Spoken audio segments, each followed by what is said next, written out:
কি করব, খিদে পেয়ে গেল তো বেগুন ভাজা রেডি, আলু সিদ্ধ দিয়ে ভাত মাখাতে শুরু করলো বরমশাই। খিদে তো পেয়েছে, কি করা যাবে, তো খাওয়া হয়ে গেল। এদিকে ছেলেকে নিয়ে আসতে গেল স্কুলে। স্কুল থেকে আসার পথে ছেলে বলছে আমি কিছু নেবো পাপা, তো দোকানে নিয়ে গেল। দোকানে গিয়ে এবার দুজনা শুরু করেছে রাম রাবণের যুদ্ধ। এটা বলছে আমি নেবো, ওটা বলছে নেবো, একটা দিচ্ছে হচ্ছে না, দুটো তিনটে এরকম নেবে। দুজনা গেলেই একসঙ্গে এরকমই করতে থাকে। সে বাবা আমাকে এসে দেখাচ্ছে, দেখো এরকম এরকম করছে, কোনো জিনিসের কথা শুনবেই না।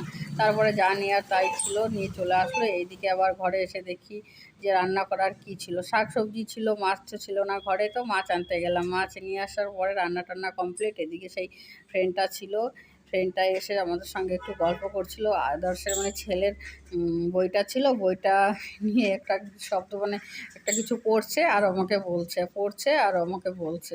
সে আর কি বলবো। তারপরে বাইরে গিয়ে দেখি ছোট্ট পুচকু সোনাটা খেলা করছে ছেলের সঙ্গে। ওরে কি নাচ, দেখো আনন্দে কি করছে।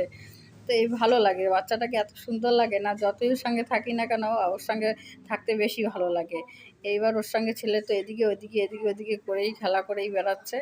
একটা কি মনের ভিতরে ফ্রি ফ্রি থাকলে কোনো অসুবিধা হয় না, ভালোই লাগে, দিকটা ভালোই যায়। তারপরে বিকেলের দিকে কি করলাম, একটু মোগলাই করলাম, খেতে ইচ্ছা করছিল তো মোগলাই বানিয়ে। ছেলেটা খেতেই চায় না, আর বাবা জোর করে মুখে ঢুকিয়ে দিচ্ছে খা খা খা। ছেলেটা খেতেই চায় না। তিনজনের সংসার, কোনো ঝামেলা নেই, কোনো ঝাঁটি নেই, কোনো অসুবিধা নেই, ছেলেটাই শুধু একটু খেতে চায় না। এইদিকে দেখো সন্ধ্যাবেলার দিকে ছেলেটা কি নাচ শুরু করলো, ও বাবার একটা সোয়েটার ছিল, সোয়েটারটা পরে।